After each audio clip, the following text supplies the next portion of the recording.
All right, at least on my end, I will start at least introducing you. Thank you everyone for joining this webinar today.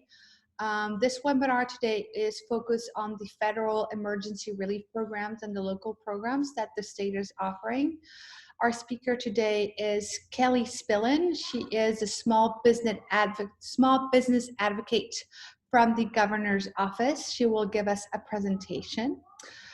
Before she starts, we want to thank our partner, the Downtown Redevelopment Authority from Houston. All right, I will stop my share, and Kelly, you can start sharing your screen if you want to, so people that can see your slides. Okay, start right now. Yeah.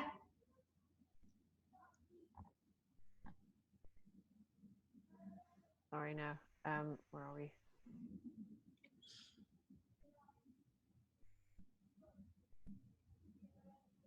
So click the share button. There you go. Okay, cool.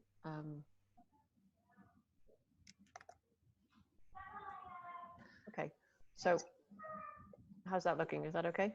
Yes, so we can all see your screen. You can begin, Kelly, when you're ready. Okay.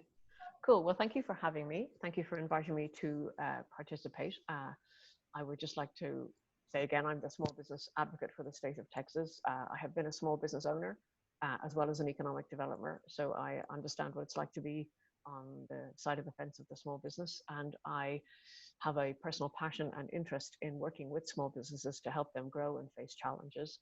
I love my job, and I consider it a privilege to be doing this job here in Texas. And so we're going to be talking about available resources, which is what's on everybody's mind, particularly funding. But I suppose I would also say that funding is a key part, but it's not the only part. And I might touch on that as we go along. And so I'll just go straight along into things. And I guess I like to say to people, because I think about this myself, how lucky we are to be in Texas and to be doing business in Texas, because it is the best state in the union to be a business in. It's also, in my opinion, one of the best places in the world to live. And so even though we're in a crisis, it's no harm to remind ourselves of this positive, optimistic fact. Okay, and there's some accolades that we know about the state. I know in the audience we have probably some established businesses, maybe some startups, but whoever you are, a business roadmap looks a bit like this. You know, you start, you get going, you test, you pivot, you end up maybe choosing a particular path that looks like it's going well, and your goal is to get to success and prosperity. And then what happens? Then we end up with something like coronavirus coming along and jumping in the middle and destroying all those plans. And this is what we're dealing with right now, is all the things that you had planned for and organized for, and the strategy that you'd put in place has been tossed in the air, and it's all over the floor now. And it's, what do we do now? What do we do? So that's really from the perspective that I'm coming from. And I'm going to talk about state and federal resources. I'm going to talk about the waivers that the governor instituted, talk a little bit about our own office, and refer to some of my other colleague state agencies like the Controller's Office, and then talk a little bit about funding. So that's the gist of what I'm going to talk about, okay? And I'm going to go along at a pace, but my goal is to do this reasonably quickly so that we have time for Q&A, and I can go back over any of the things that I've touched on. Just going to talk about the governor's waivers, because as a quick response to the unfolding crisis, he instituted a number of interesting waivers. There are many more. I just picked out 4 or 5 that are relevant to small businesses, in my view. So he established the Strike Force website, which is a matchmaking website for suppliers of emergency supplies, including PPE, enabling them to quickly connect with state procurement executives who need this equipment and these supplies for the state to deal with this crisis. This website fast tracks the connection of both parties. There's the link to it. That's working very well, by the way. We are getting an awful lot of traffic and solving a lot of problems quickly. He also instituted a refund for event permits. One of the first casualties of this crisis were events being cancelled. So if anybody applied for an event permit and paid for it, they can get a refund for that if their event was cancelled. If you're in the restaurant business, you probably are aware that the governor is now allowing alcoholic drinks to be sold with food to go and for delivery, which is fantastic because, as you all know, alcoholic drinks have a great margin, and this is helping businesses to keep that going. He has also enabled restaurants to sell bulk product to customers, which is great. You know, a lot of supermarkets are running out of key things. Perhaps restaurants have bulk supplies and are not having customers visit the restaurant. So it's a quick way to turn those store products into cash for restaurants. He also enabled alcohol delivery trucks to deliver regular supplies to grocery, which is increasing the delivery capacity for grocery stores, which are struggling, obviously, to keep up with the demand. Just talking a little bit about the governor's office. I'm on the small business assistance team. We deal with questions every single day, all day long, from businesses wondering what to do, where the resources are that can help them. So we do a lot of signposting and connecting. We have a resident expert on permitting and licensing who can answer questions, but also help, if you like, be an intermediary in situations that a business is having with a licensing authority. Separately, we have the Texas Film Commission and the Texas Music Office that are part of our office. They have their own resources for their own companies in their sector up on a website. There are links there for those. And then I put a link there for our own small business assistance page where we have a whole load of resources and connections to all the Kelly? resources you've probably heard about. Yes. Sorry to interrupt you. I'm not supposed to interrupt, but I think some people are saying it's a bit difficult to hear you. So maybe if you would be able to get your microphone maybe closer to your mouth and maybe speak a little bit louder, that would be very nice. Sure. And do you think I should start this slide again, or should I go back a little bit? Can you go back a little bit so people can hear? Great. Thank I you, was Kelly. just talking about the waivers. There are 5 different waivers that I've picked out. They include the Strikeforce procurement site, which helps suppliers of PPE and emergency supplies connect directly with state executives. I also talked about the event permit refund. If you paid for an event permit and then your event was cancelled, you can get a refund.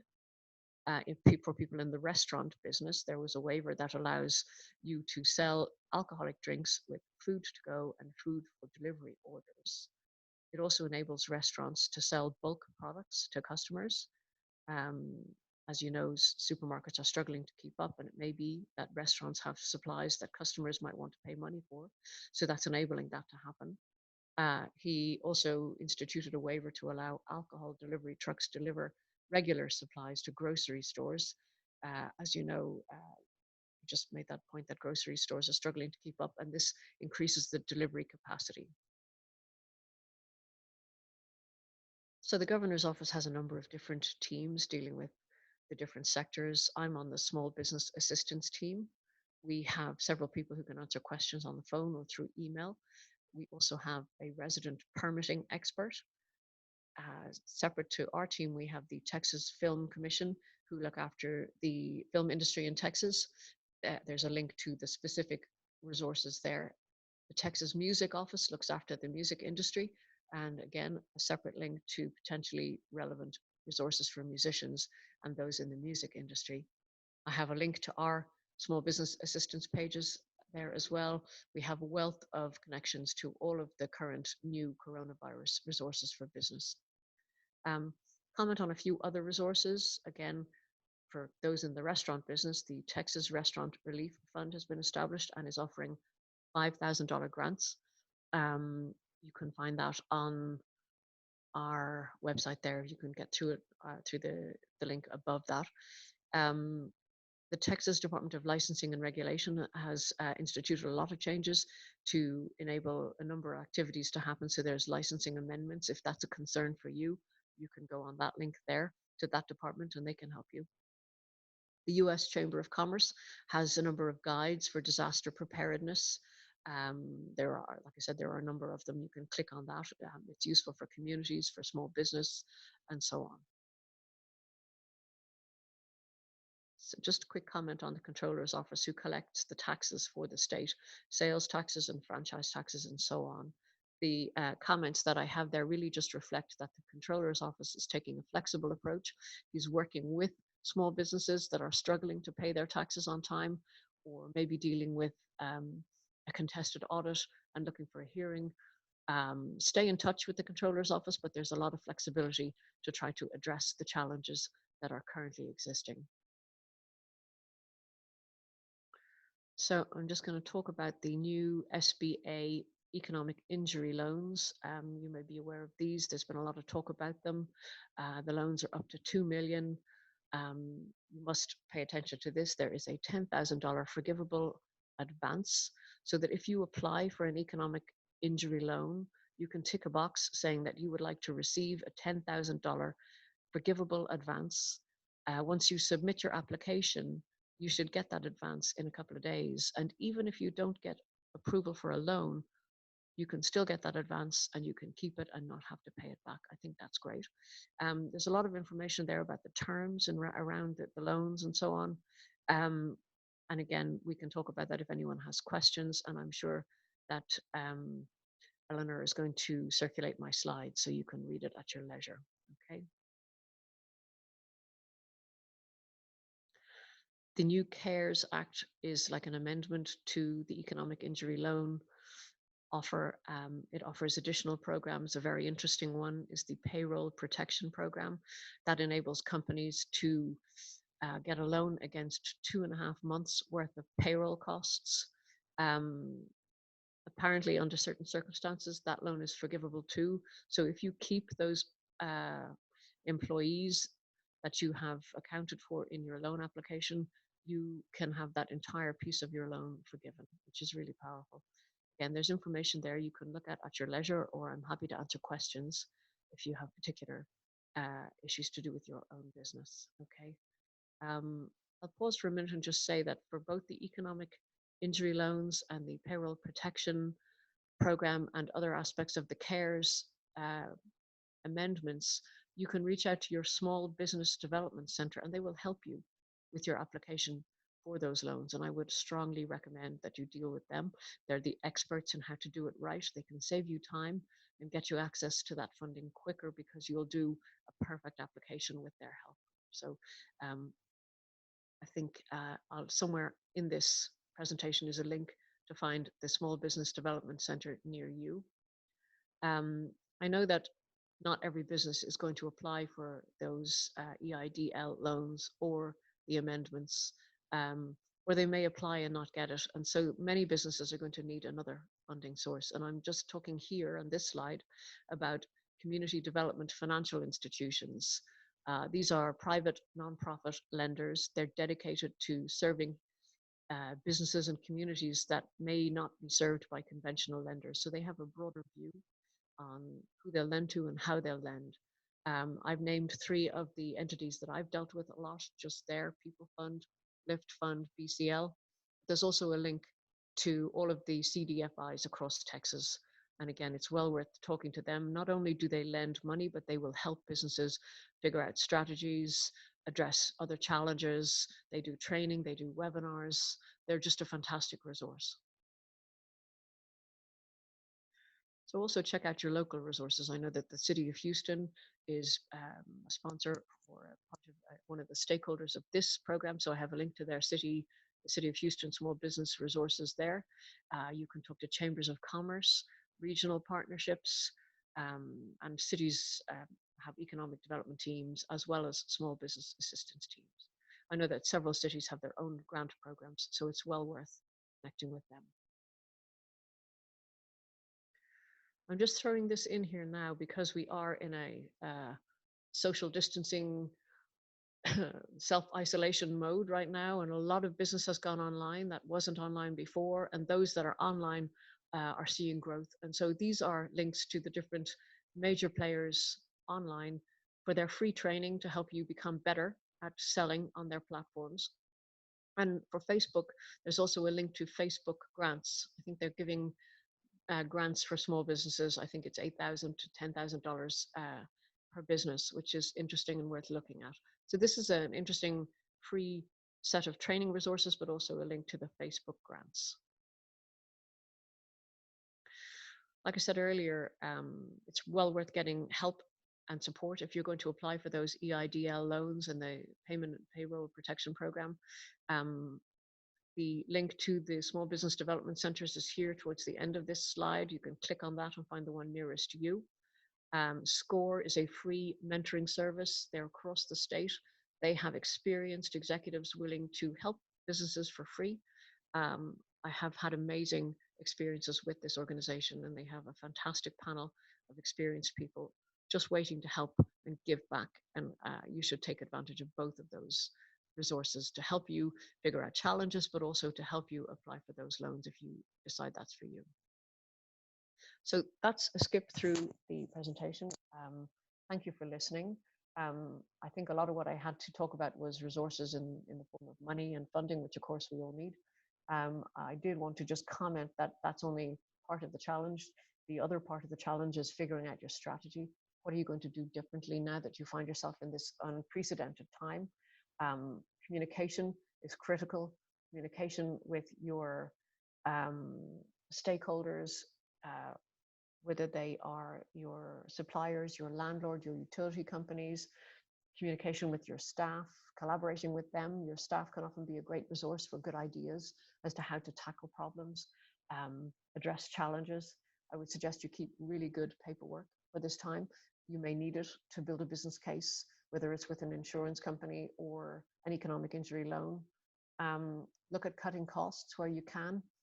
That's unique to each business as to what you can do and how you're going to do it. And like I said, I'll repeat myself again, reach out for help from the small business development centers and potentially SCORE. Maybe you'll find a fantastic mentor who can help you address your specific challenges. And so I'll stop talking now, and thank you for listening, and I'll hand it back to Eleanor. All right, thank you so much, Kelly, from your presentation. You can stop sharing your screen. We will go into the Q&A portion of this webinar.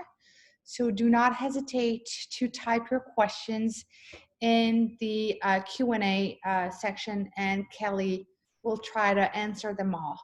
So Swarner says, will there be a copy of the slides be sent out? Yes, we will. I will send all the attendees of today Kelly's slides. We will also post a recording of the webinar onto the emergency response website, and you will find it under the tab resources.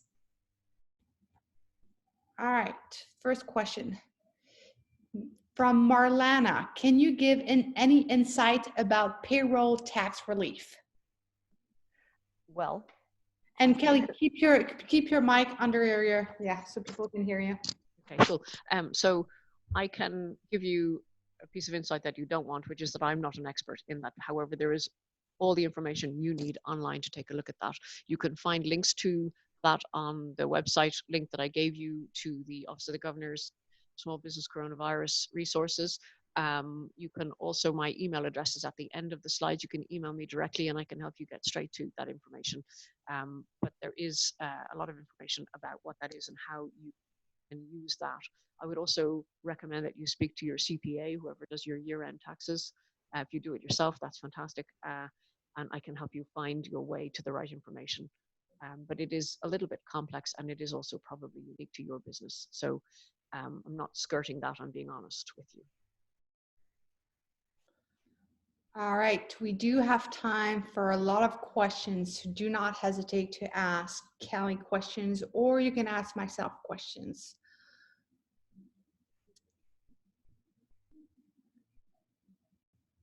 I'm still waiting for questions, for people to type questions. Okay, cool. I'm going to chat for a little while, and if a question pops up, just interrupt me. But I spend most of my day talking to people on the phone and dealing with emails from my economic development colleagues across the state, working with companies in their areas, and everybody's situation is unique. So there is a question from Willie. I'm not sure I understand the question, but Willie's saying, Kelly, any insight into the logistics industry in Texas? Normal level of goods coming in, is it 20% less or 50% less? Gosh, I don't have insights into statistics like that. I know that the focus from the governor and his team is on keeping supply chains open, keeping goods moving. He's had to institute travel bans from, say, Louisiana, but for businesses needing to import stuff, if you like to call it importing, for bringing supplies in from other states like Louisiana, there are forms that you can complete to enable you as a business to keep doing that.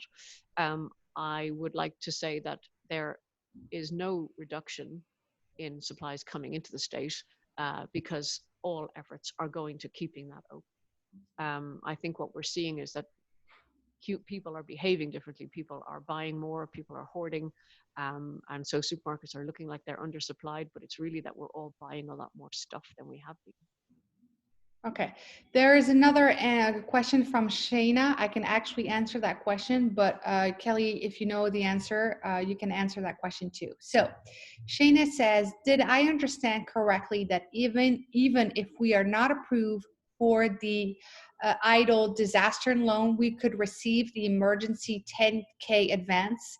And if we are approved but decide to not take out a loan, do we have to return the 10K? So you get to keep that 10K. That is a grant. They're giving it to everyone who applies. It's unconditional. My advice would be put in a good application. So even if you don't get approval or decide not to take the loan, if your application is complete, you will get that 10K quickly. And they're saying 3 days. Yes, and the second portion is if you are approved for the loan but decide not to take the loan, that's okay. You don't have to take the loan. All right, next question from Lauren. Can we talk about the options for entrepreneurs and startups, specifically for the payroll protection options? If we are a 1099 contractors or we hire 1099 contractors as small businesses, what do we need to prove our payroll? Again, I don't know the answer to that, but I know that answer exists in those resources. And if you would like to give your email address to Eleanor, I'll find you a link to that.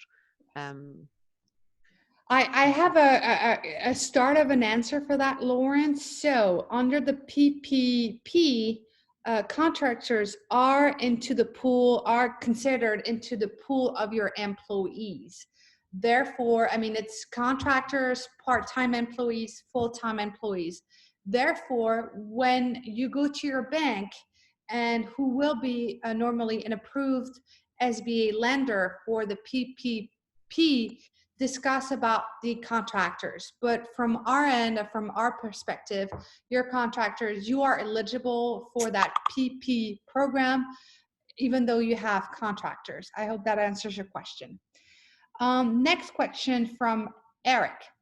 I have heard that the PPP guidance is not yet ready, so we cannot apply for that yet. Is that true? Yes, that is true. Does it make sense to apply for EDO before we know what PPP will be? I say yes, because then you have the optionality. Either you go with one or you go with the other. And you can also go with both as long as you don't do double dipping. What does that mean? Double dipping is that you cannot use the IDL advance for payroll and use the PPP for payroll as well. However, if you use your IDL advance for your mortgage rent and then use your PPP for payroll, that works. Correct, Kelly? Yes, that does work. And that's an optimal approach. What I hear from my insiders in the SBA is that they would recommend that companies apply for PPP for their payroll.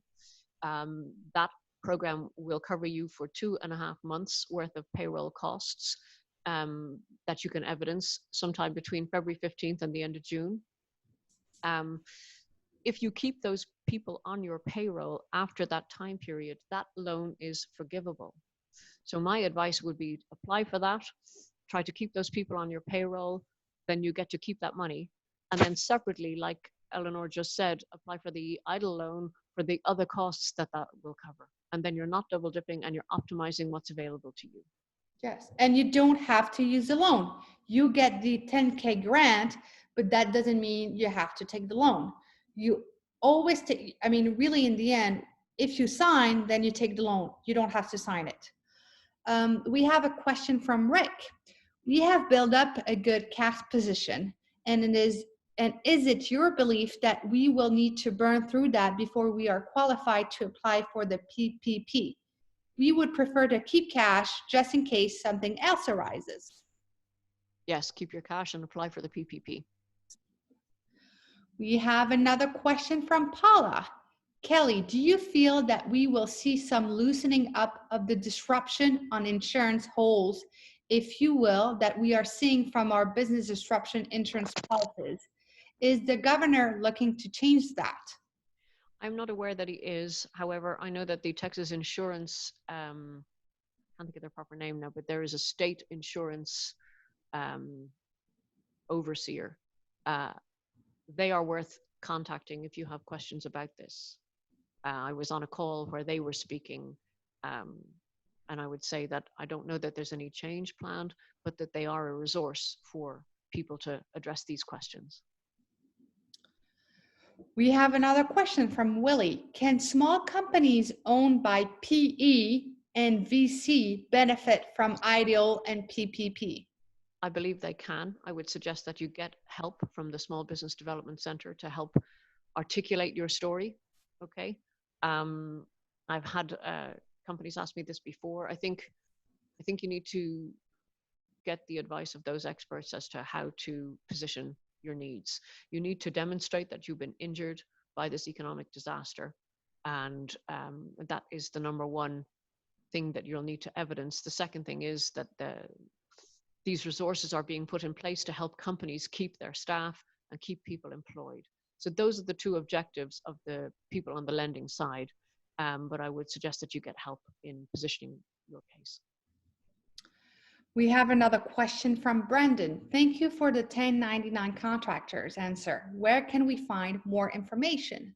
So as of right now, we would point out to the CARES Act paperwork or analysis. I mean, analysis is not the right word, but we would refer you to the website that holds the whole CARES Act information. Correct, Kelly? Yes, and we have a link to that on our page that I have a link to. It's the Office of the Governor Coronavirus Resources. It's on the slide that's talking about the Office of the Governor.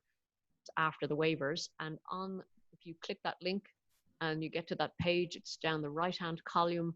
There's a guide to all of the aspects of that CARES Act. And it's really helpful and it's really straightforward. I can add to this that in terms of the PPP, it will go normally through SBA Approved Lenders, which are banks from our understanding. So do not hesitate to schedule meetings with your banks in order to get on their agendas, in order to get as quickly as you can to discuss the PPP with them. We have another question from Alex. If we have ownership in multiple companies, I do apologize. If we have ownership in multiple companies, can each of those companies apply for the 10K grant? That's a good question. I don't see why not. If the companies do different things and employ people, and that they're not just shell companies, I would say if they're not shell companies and they actually function and employ people and do business separately, then they should. But corporate structures can be complex, and so I'm not sure. I think that they'd have to take their specific case to an SBDC, or talk to, like Eleanor just said, talk to a 7A lender, which is a bank or credit union. There are many, many of them, and just check that out. But the more live those individual companies are, meaning doing business and employing people separately, the more likely they should apply for that. We had, don't hesitate to ask more questions. We do have time. I believe there are some companies right now who have maybe employees or contractors overseas. Does that restrict them for applying for for either the EIDL grant and loan and the PPP program? I think that the key thing will be where is the payroll tax being paid. So if they are contractors and they're overseas, but they're being paid in America with American dollars into an American bank account, absolutely they can be included. But if they are employed abroad by a foreign company and payroll tax is paid in that jurisdiction, I would be surprised that they could be. Another question from Marlana. As an independent contractor, if I apply for PPP to help with my personal payroll, does this preclude me from applying for the new unemployment rules? So I guess I don't know the answer to that. If she's a independent contractor, she just employs herself. She has no employees. Correct. That I would believe. Yeah. Yeah, I guess it does sound a little bit like a form of double dipping, but I'm not qualified to answer this question. But I think that the Texas Workforce Commission website will probably be able to answer that for you. And if it doesn't have that answer up there, it probably is an email that you can send the question to the Texas Workforce Commission. In addition to that, I would say apply for the PPP regardless, and then discuss that with the approved SBA lender when it is time. I think what, the Texas Workforce Commission and all of the other organization is looking for transparency. So I think, if you go, you apply to the to the PPP, please disclose that you are either receiving, unemployment help from the Texas Work Commissions, and that person who's following you through the bank for the PPP might have an answer at that time.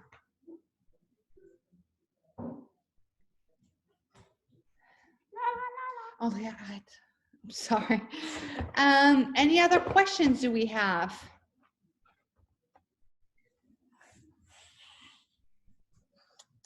As of right now, we don't. I think we answered everybody's question.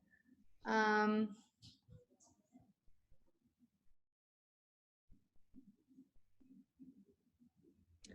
will wait for 3 more minutes to see if we have other questions. If not, we'll stop this webinar. In the meantime, thank you so much, Kelly, for your presentation, for your slides on behalf of Generator and the attendees. Alex is saying thanks. Yes, we are going to make the presentation material available. Like I said, I will send everybody a email with the slides attached to it, and then you can find the recording on the Emergency Response Program website under the tabs, under the Resources tab. So Paula is saying thanks, good info. I think that's it. I think Marlana is saying thanks as well. So I think we've kind of answered all their questions. Shayna is saying thank you as well. So thank you to all of you. We hope that you're staying safe. We hope that you are well. Kelly is kind enough, I believe, to share her email address on the slides. So if you have any particular questions for her, not hesitate to send an email. Thank you, Rajneesh, if I'm pronouncing your name correctly, hopefully. Thank you, everyone. I will end this meeting. Don't hesitate to sign for office hours, one-on-one time with us, so Generator staff, this week and Thursday and Friday as well. We are giving time in order to answer your specific businesses, questions for your businesses. So thank you again. Have a great day, everyone, and I will end this meeting. Thanks. Okay, thank you. Bye now.